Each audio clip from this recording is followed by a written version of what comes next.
Hi, I'm Eric Houston, and this is Press Play, a show about movies. And today I want to talk to you about the It's Alive Trilogy. This is a series of films written and directed by the great Larry Cohen, one of the true madmen of the movie industry. It's a group of films that I'd never seen before and that I had been sort of saving. They're out there in the world. You know, if you're a horror movie fan, you've heard of the It's Alive movies probably. And these were ones that I was kind of saving for a rainy day. And I knew that day had finally come when I was surfing the internet and I found a whole cache of old Monster Vision episodes saved on the internet and available to watch. I was a huge fan of Monster Vision, something I'll be talking about more, I think, in a future episode. It was a very important show to me, a show that introduced me to a lot of movies, a lot of strange movies. I had missed these episodes, though, must have, because I have no memory of having seen the It's Alive movies. So I was delighted to finally sit down and watch them, starting with 1974's It's Alive, which stars John P. Ryan as Frank Davis and Sharon Farrell as his wife, Lenore Davis. And of course, the great tagline and poster for the It's Alive movie, the first It's Alive movie, is this black movie poster with a baby bassinet sitting in the middle of it. And the tagline is, "There's something wrong with the Davis baby. ... It's alive." So what these movies are about are monster babies. Basically, the movie begins with the Davis couple going to the hospital to have their baby. They wheel Lenore Davis off to the delivery room. She keeps complaining about, she thinks something's kind of wrong. Baby seems real big. Doctor agrees the baby's real big. And sure enough, when she gives birth, that baby goes on a murder spree and rips apart all the doctors and things in the delivery room before escaping into the hospital and through the hospital into like the sewers and the woods outside and stuff. It's a great kooky start and a great high concept premise, which is one of the things that Larry Cohen is so great with. What makes It's Alive kind of special, though, is that the movie then is not the movie that you would think it is. I was expecting a pretty sleazy movie with a pretty high body count where a little monster baby jumps on people's faces and throats and eviscerates them. You get a pretty good look at the baby, all that kind of thing.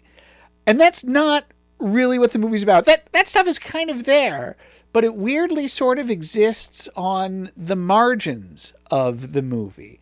If I had to say what this movie was about, I would say that the movie is about Frank and Lenore dealing with the psychological fallout of having birthed a monster baby and the psychological fallout of the sort of fame that goes along with high profile tragedy. There's a great scene around the middle of the movie where Lenore is home from the hospital and they've hired a nurse to take care of her, and the nurse starts asking these probing questions, and we quickly realize that the deal with the nurse is that she's not a nurse, or she's maybe kind of a quasi-nurse. She's a woman who's trying to get information to sell to like tabloid newspapers and things. And there's a lot of scenes like this as Lenore kind of slowly goes further and further crazy, and Frank kind of deals with a sort of stoicism as he liaises with the police to try and find his baby. All of it building to a really terrific climax in the Los Angeles River and adjacent sewers as Frank finally confronts the Davis baby. Pretty good stuff. Like I say, a little unusual, especially going into it expecting a little bit more of a conventional monster movie. The nature of this movie, that it's more introspective, was a little bit of a surprise. And it didn't mean that there were parts in the middle that I thought dragged a little bit.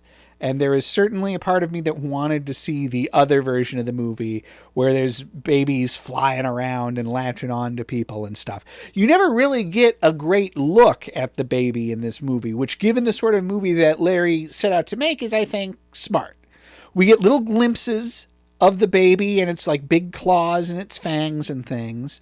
But it's not really a movie that's about that kind of thing. It's a movie that's using a big movie premise to tell a little bit more of an intimate story, which is one of the things that's great about Larry Cohen is he's always finding that twist on the formula to deliver you the movie that you don't think you're going to get. Larry Cohen, if you're not familiar with him, I've talked about him before. Movies of his I've really enjoyed include The Ambulance, which is a movie about a killer ambulance. Q, The Winged Serpent, which is a movie about a sort of Mesoamerican god / big flying dinosaur that terrorizes New York. And The Stuff, which is the movie about the ice cream that kills you. And by kills you, I don't mean because you ate it. I mean it comes out of the container and it kills you. So Larry's wild. Maybe his most high-profile movie, at least that I can think of, is that he wrote the movie Cellular, that movie about cellular phones and things. Anyway, Larry Cohen's great, and It's Alive was a really fun way to approach this. So then we're going to follow that up with It's Alive 2. The name of that movie is It Lives Again. It Lives Again is from 1978. Frank Davis is back, but in this movie, he is tracking down other couples that through some sort of weird network of information, he thinks he can pin down couples that are about to give birth to their own monster babies. Because it turns out that the Davis baby was only one baby in a growing worldwide phenomenon of babies that are fighting back. The movie, look, I don't want to get into the politics of it because I think the politics of it are, well, in any event, the movie, especially in It Lives Again, sort of posits that babies are sick of things happening to them, and so now they have evolved, I guess, to fight back against their parents and society and stuff. So the movie starts with a baby shower that Frank Davis has gate crashed to tell this couple, I think you're about to have a murder baby, and I think you should do something about it. And of course, they do have a murder baby. And then the movie, I started this by saying Frank Davis is back, and that kind of sums the movie up. This is very much sort of the same thing again, as now this couple is dealing with the emotional weight and fallout of having had an It's Alive baby. It's not without its joys, but we have kind of been here before.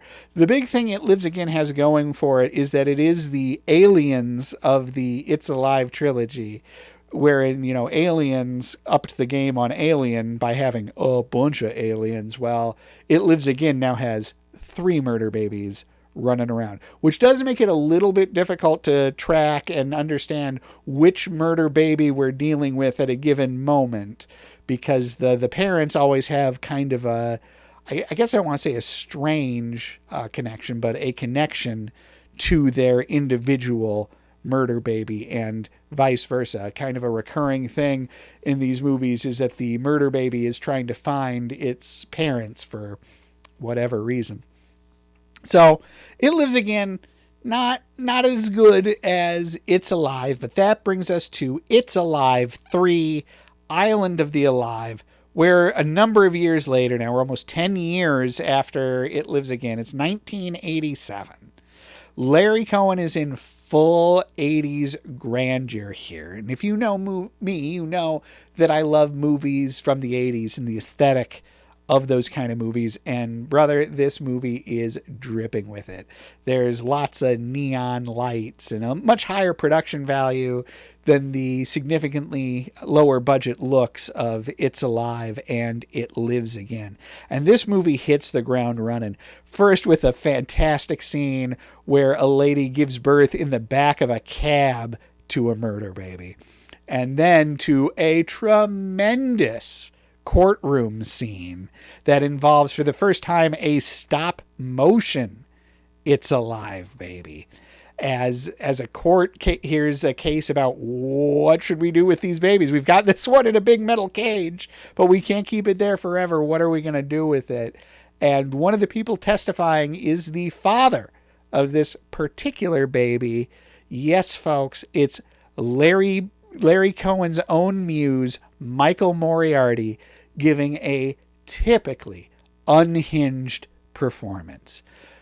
If you're not into these sorts of movies, you probably best know Michael Moriarty as the guy who was the ADA on Law and Order for like the first 6 or 7 years of Law and Order before Sam Waterston. Well, if you know him from that, then you might not know that he has a whole career of playing absolutely nuts horror movie and genre movie characters. To see him on Law and Order as this, sort of calm and thoughtful ADA, and then to see him playing these unhinged weirdos in various Larry Cohen movies and movies like the first Troll movie, he's always a delight, and he really delights here. Frank Davis, John P. Ryan, he is gone. This movie is all about Michael Moriarty and while there's still some of the psychological subtext and text of, well, I had a murder baby and I feel bad about it, that's certainly present throughout the movie. This one's a little plottier. This one definitely leans more into the well-produced schlock that I was hoping for from the first It's Alive movie, and that meant it was a real treat for me.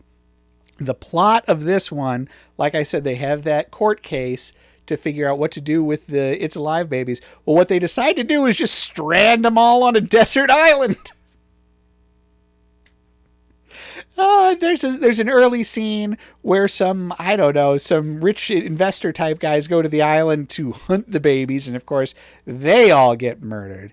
And then the movie jumps ahead 5 years, and Michael Moriarty is approached by James Dixon's Lieutenant Perkins.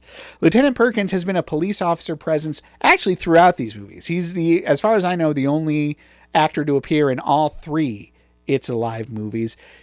Back in the first one, he was the detective investigating things involved with the Davis baby. He was back in part 2, and now here he is in 3. And he has been hired by some scientists to lead an expedition to the baby island to find out what has happened to the babies. And he wants Michael Moriarty to come along too, which he does, singing weird sea shanties on the boat on the way over. When they get to the island, it turns out that, oh man, in those 5 years, these babies have grown to regular adult size. They're big, hulking muscle brutes. And they go about killing a bunch of people, and then they make Michael Moriarty sail them back to the United States where they can wreak some havoc.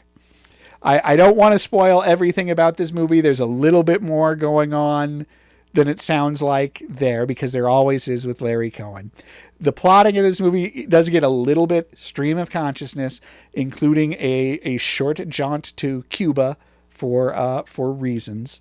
There is also starring in this movie is Karen Black, legendary genre performer Karen Black. She plays Michael Moriarty's ex-wife and mom to the murder baby, and she works at this weird like boardwalk adjacent punk rock club, which has some great punk rock chicks in it.